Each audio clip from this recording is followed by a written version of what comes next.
नमस्कार, हमारी खास पेशकश में आपका स्वागत है। आपके साथ मैं हूं जीनत सिद्दीकी। जापान के टोक्यो में ओलंपिक में भाग लेने वाले यूपी के खिलाड़ियों से सीएम योगी आदित्यनाथ थोड़ी देर बाद वर्चुअल संवाद करेंगे। और कल ही प्रधानमंत्री मोदी ने ओलंपिक में जाने वाले खिलाड़ियों और उनके परिजनों से बातचीत की थी और उसके बाद सीएम योगी भी अब प्रदेश के खिलाड़ियों और उनके परिजनों से बात करेंगे, हौसला अफजाई करेंगे। थोड़ी देर बाद वर्चुअल संवाद होगा और सभी खिलाड़ियों को ऑल द बेस्ट कहेंगे सीएम। और परिवार से बात करके तमाम तरह से जो है देखिए एक मानसिक साथ होता है, सपोर्ट होता है, परिवार वाला एहसास, जिम्मेदारी वाला एहसास जो है वो कराएंगे। तो कुछ ही देर में वर्चुअल जुड़ेंगे मुख्यमंत्री और सभी खिलाड़ियों से बात करेंगे। आपको बताएं कि मेरठ से 5 खिलाड़ी, बुलंदशहर से 3 खिलाड़ी, चंदौली से 1 और बनारस से 10 खिलाड़ी जो है ओलंपिक में जा रहे हैं। तो यूपी के 10 खिलाड़ी इस बार हिस्सा ले रहे हैं, जिसमें मेरठ से 5 और जिनमें प्रियंका गोस्वामी, आप जानते हैं एथलेटिक्स सौरभ चौधरी जिसे गोल्डन बॉय कहा जाता है, शूटिंग वंदना कटारिया, हॉकी के लिए अनुरानी एथलेटिक्स भाला फेंक और सीमा पुनिया एथलेटिक्स में शामिल हैं। वहीं बुलंदशहर से 3 खिलाड़ी हैं जिनमें सतीश कुमार बॉक्सिंग, महराज अहमद खान शूटिंग, अरविंद सिंह रोइंग में शामिल है, चंदौली से शिवपाल सिंह एथलेटिक्स और वाराणसी से ललित कुमार उपाध्याय हॉकी के लिए। तो हम ग्राफिकली भी आपको बता रहे हैं। देखिए बुलंदशहर के 3 खिलाड़ी कौन से हैं, चंदौली से 1 खिलाड़ी जो है उसका भी हम जिक्र कर रहे हैं। तो 10 खिलाड़ी अभी जो है जा रहे हैं। तो मेरठ से 5 सौरभ चौधरी शूटिंग जिसे गोल्डन बॉय कहा जाता है, उसके बाद वंदना कटारिया हॉकी के लिए, अनुरानी एथलेटिक्स भाला फेंक में वो जा रही हैं और सीमा पुनिया एथलेटिक्स। उसके बाद बुलंदशहर से 3 खिलाड़ी हैं, सतीश कुमार बॉक्सिंग, महराज अहमद खान शूटिंग। और पश्चिमी यूपी का वैसे दबदबा रहता है, खेलों की खान, खेलों की फैक्ट्री खासतौर से कहा जाता है, शिवपाल सिंह एथलेटिक्स चंदौली से और बनारस से ललित कुमार उपाध्याय हॉकी के लिए।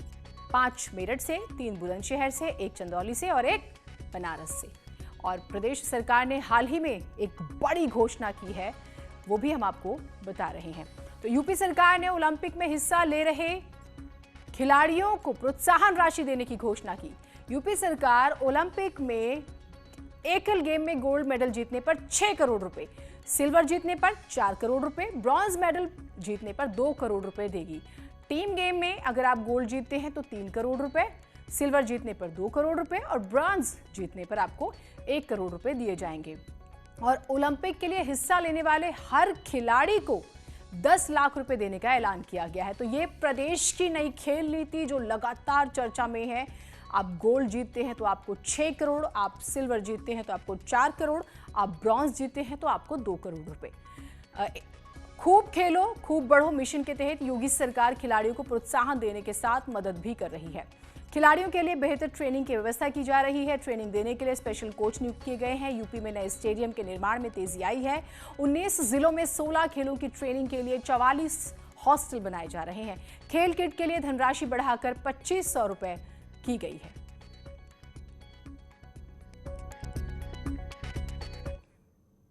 टोक्यो ओलंपिक में 126 खिलाड़ी हिस्सा ले रहे हैं। इस बीच पीएम मोदी सभी खिलाड़ियों से वर्चुअली जुड़े और उनका उत्साह बढ़ाया। पीएम मोदी ने मेरठ के शूटर सौरभ चौधरी से सवाल जवाब किए, उनकी बातें सुनी और अपने अंदाज में हौसला बढ़ाया।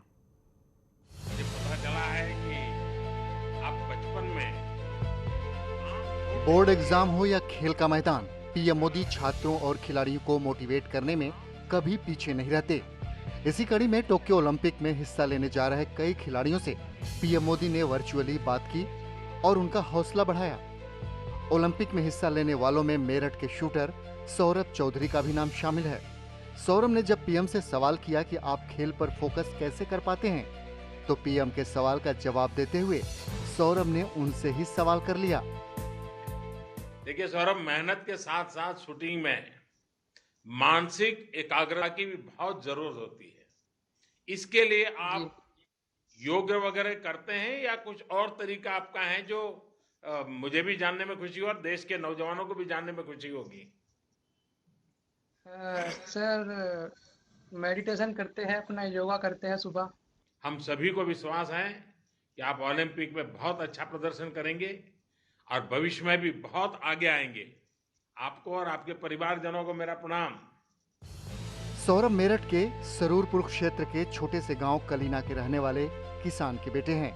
13 साल की उम्र में सौरभ कई किलोमीटर पैदल चलकर शूटिंग रेंज में प्रैक्टिस किया करते थे। साल 2018 में 18वें एशियाई खेलों में उन्होंने मात्र 16 साल की उम्र में 10 मीटर एयर राइफल पिस्टल स्पर्धा में गोल्ड मेडल जीतकर इतिहास रच दिया। उसके बाद सांगवान में हुई ISSF वर्ल्ड चैंपियनशिप में सौरभ ने दमदार प्रदर्शन करते हुए स्वर्ण पर कब्जा किया। तो ये यही कहेंगे जी, आज प्रधानमंत्री ने संवाद किया जी, इस तरह देख के हमें तो बड़ा गर्व हुआ है और सही बच्चों को कॉन्फिडेंस ही बढ़ेगा और सभी का उत्साह भी होगा। आगे बच्चे इस काम में, स्पोर्ट में आगे और भी सहयोग करेंगे, पढ़ेंगे जी, इसमें बढ़ेंगे और इसमें रुचि भी लेंगे और देश के लिए आगे मेडल भी लाएंगे। 19 साल के करियर में सौरभ ने कई छोटे बड़े पदक अपने नाम किए। अपने बेटे की इस उपलब्धि से सौरभ की मां बेहद खुश हैं और वो कहती हैं कि जब भी सौरभ मेडल जीत कर आता है वो उनके पैर छूता है और फिर मेडल उन्हें समर्पित कर देता है। इस बार भी मां को उम्मीद है कि सौरभ ओलंपिक मेडल जीतेगा और देश का नाम रोशन करेगा। बहुत शुभकामनाएं देती हूँ कि बहुत अच्छा करके आए, अपने देश का नाम रोशन करे। कैसे संघर्ष किया सौरभ ने, जरा सौरभ की हिस्ट्री के बारे में बताइए। किस तरह से 13 वर्ष की उम्र में वो जाते थे, पैदल ही भाग जाया करते थे और शूटिंग रेंज पहुंचते थे और देखते ही देखते 16 वर्ष की आयु में एशियन गेम्स में गोल्ड मेडल का विजेता बन गया, कई वर्ल्ड चैंपियनशिप में गोल्ड मेडल के विजेता बन गए और आज की तारीख में टोक्यो जा रहे हैं। खुद प्रधानमंत्री शुभकामनाएं दे रहे हैं। बहुत बड़ी बात है कि एक प्रधानमंत्री खिलाड़ी को शुभकामनाएं दे रहे हों। बहुत बड़ी बात है, बहुत खुशी की बात है जो प्रधानमंत्री जी सौरभ को शुभकामनाएं दे रहे हैं। पीएम मोदी सहित जन जन की शुभकामनाओं के साथ अब देश की निगाहें मेरठ के इस लाडले पर रहेंगी। भारत की यही ख्वाहिश है कि सौरभ ओलंपिक में पदक जीत कर आएं और भारत का तिरंगा ओलंपिक में शान से लहराकर सभी को यादगार तोहफा दें। सौरभ चौधरी को गांव वाले गोल्डन बॉय कहते हैं, यानी सोने वाला लड़का। तो अब golden boy Saurabh Chaudhary Olympic में भी गोल्ड मेडल जीतेंगे, यही हमारी सबकी शुभकामनाएं हैं। कैमरा पर्सन अभिषेक शर्मा के साथ Umesh Srivastava, news 18 Meerut.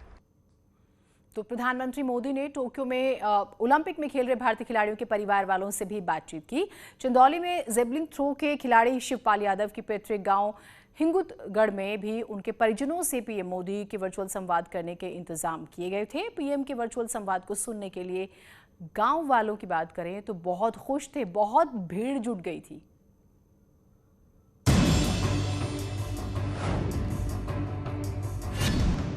Shivpal Yadav Tokyo Olympic में जेवलिन थ्रो के भारत के खिलाड़ी हैं।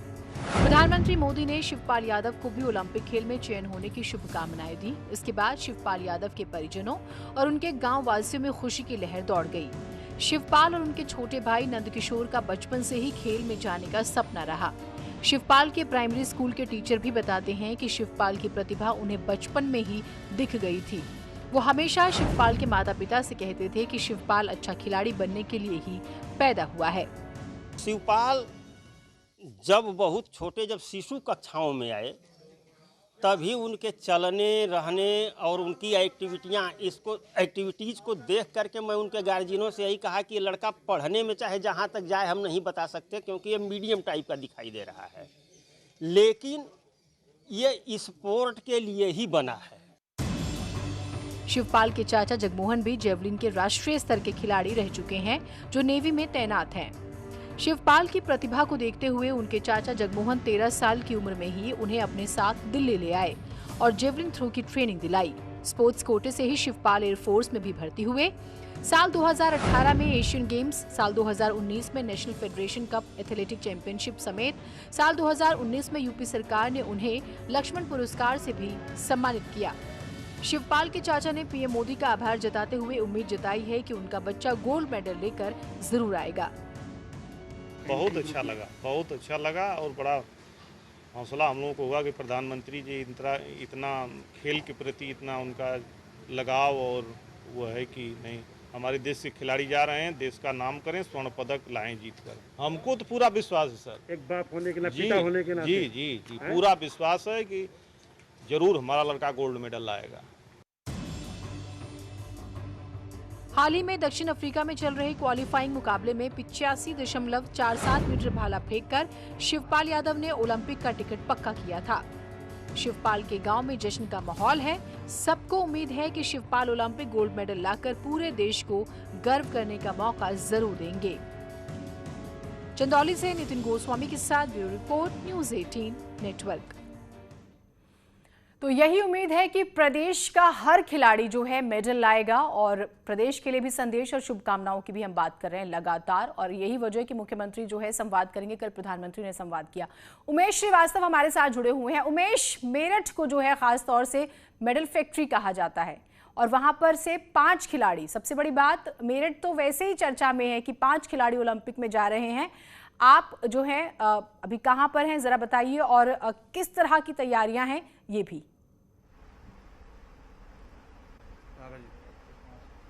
जी हाँ, देखिए, मेरठ को स्पोर्ट्स सिटी कहा जाता है, लेकिन अब मेरठ को ओलंपिक सिटी भी कहा जाने लगा है। मेरठ के रहने वाले खिलाड़ी टोक्यो ओलंपिक्स में भारत का तिरंगा शान से लहराने के लिए बेताब हैं।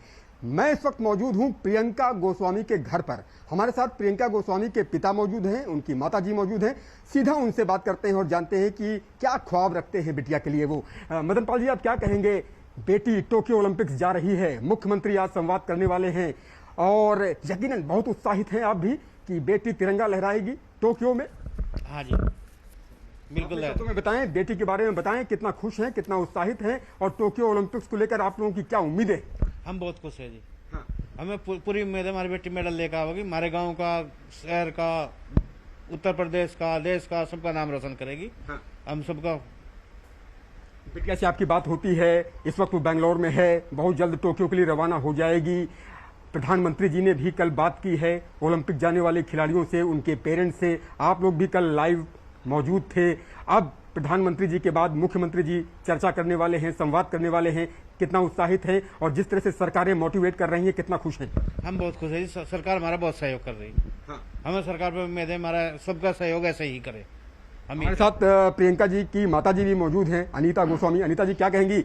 बेटिया पंख लगाकर उड़ रही है, टोक्यो पहुंचने वाली है, मेडल जीत कर लौटेगी? हाँ जी, उम्मीद है पूरी, मेडल लेके ही आएगी। क्या आशीर्वाद देती हैं बिटिया को? बेटी का आशीर्वाद हमारे उसके साथ में, हमारा आशीर्वाद उसके साथ ही है।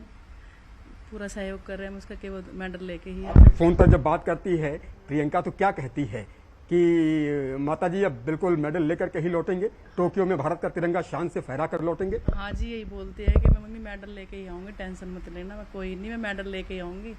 मैं बोलती हूँ कि अब के तो प्रेस वाले बहुत आ रहे हैं, मैं कब आना तो जब कहा है जब तू मेडल लेके आएगी। हाँ, तो कह रही कोई नहीं मम्मी, मेडल लेके ही आऊँगी। प्रधानमंत्री जी ने भी कल संवाद किया, जितने खिलाड़ी भारत के ओलंपिक्स को रिप्रेजेंट वहां पर करेंगे इंडिया को।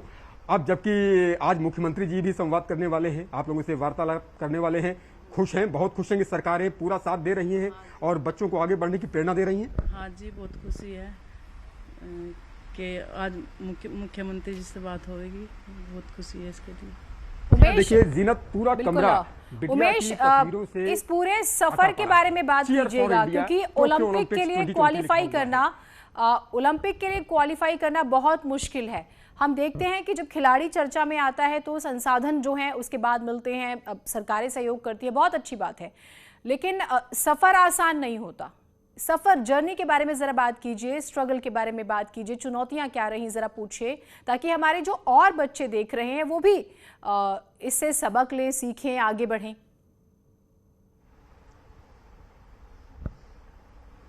जी हाँ, निश्चित तौर पर बहुत अच्छा सवाल आपने किया है जीनत। प्रियंका गोस्वामी ने चैलेंजेस का सामना किया, उन्हें बीट किया है। प्रियंका के पिता रोडवेज में बस कंडक्टर थे। सोचिए, रोडवेज में बस कंडक्टर से लेकर बेटी का टोक्यो ओलंपिक्स तक का सफर यकीनन बेहद ही इम्पोर्टेंट है। और कितना संघर्ष किया है आपने, परिवार ने, प्रियंका ने इस मुकाम तक पहुंचने के लिए? सर बहुत संघर्ष करा, हमारे जी का हमें पता है। बस उस टाइम पे तो किसी का सहयोग भी नहीं था, ना हमारा सरकार सहयोग कर रही थी, ना कोई मिलने चलने वाला था। हम इतने गरीब थे उस टाइम पे, जो मिलने वाले थे वो भी दूर भाग रहे थे। हमारे जी का हमें पता है सर। बीच में मैंने नौकरी छूट गई, उसके बाद में नौकरी छूटने के बाद में हमने टैक्सी बनाई। टैक्सी तो सर बुक मारते रहे। उसके बाद सर को लॉकडाउन आ गया, लॉकडाउन के बाद हमारा काम बिल्कुल बंद हो गया। अभी भी आप बेरोजगार हैं, अभी भी कोई काम नहीं कर रहे हैं, बेटी सिर्फ जो है तिरंगा लहराने के लिए बेताब है। यही महत्वपूर्ण है और अब ये माना जा रहा है कि सरकार ने जिस तरह से घोषणा की है और उसके बाद ग्राउंड पर जो है तभी भी चीजें बेहतर की जाएंगी। तो अब लगातार चर्चा है इनकी। ब्रेक के बाद स्वागत है आप सभी का। रक्षाबंधन को लेकर मेरठ में डाक विभाग ने नई पहल की है, जिसके तहत रक्षाबंधन के पहले विदेश तक राखी पहुंचाने की योजना तैयार की गई है। इस बार स्पेशल लिफाफे से समय पर राखी पहुंचाई जाएगी, जिसकी बिक्री मेरठ के डाकघर में शुरू भी हो गई है।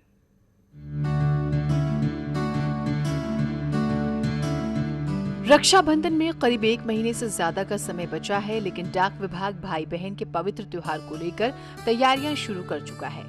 कोरोना काल में हर त्योहार पर मानव ग्रहण सा लग गया है। कोरोना की वजह से पिछली बार रक्षाबंधन पर विदेशों तक राखी समय पर नहीं पहुंच पाई थी। इसी वजह से इस बार डाक विभाग ने नई पहल के साथ एक स्पेशल लिफाफा तैयार किया है, जो विदेशों तक राखी समय पर पहुंचाएगा। राखी की कीमत मात्र 10 रुपए रखी गई है। में प्लास्टिक कोटेड है, यानी कि इसके अंदर राखी जिस रूप में रखी जाएगी, बहन का प्यार भाई तक उसी रूप में पहुंचेगा, बिना किसी नुकसान के। कब तक वितरण होगा इसका? ये 12 जुलाई से लेके और 21 अगस्त 2021 तक बिक्री के लिए उपलब्ध रहेंगे। हर एक एचओ में और सेलेक्टेड एचओ में भी सभी जगह उपलब्ध हैं। मुजफ्फरनगर हो, मेरठ हो या अन्य किसी भी पोस्टल डिवीजन में जहां एचओ है वहां पर सब जगह उपलब्ध। राखी के स्पेशल लिफाफे की बिक्री मेरठ पोस्ट ऑफिस में शुरू हो चुकी है। इस लिफाफे को वाटरप्रूफ बनाया गया है, जिस पर राखी की तस्वीर लगाई गई है। राखी वाले लिफाफे को डाक विभाग अलग से बंद कर भेजेगा, जिसे बीच रास्ते में नहीं रोका जाएगा, जिससे राखी समय पर पहुंचेगी। साथ ही उसे प्राथमिकता के साथ लोगों के दरवाजे तक पहुंचाया जाएगा। Bureau report, news 18 network. और माफियाओं पर यूपी सरकार का एक्शन लगातार जारी है। मुख्तार अंसारी के बाद प्रशासन ने अंबेडकर नगर के माफिया रहे खान मुबारक पर चौतरफा शिकंजा कस दिया है। खान मुबारक ही नहीं, उसके रिश्तेदार के घर पर भी प्रशासन ने मंगलवार को जमींदोज उसके घर को भी कर दिया।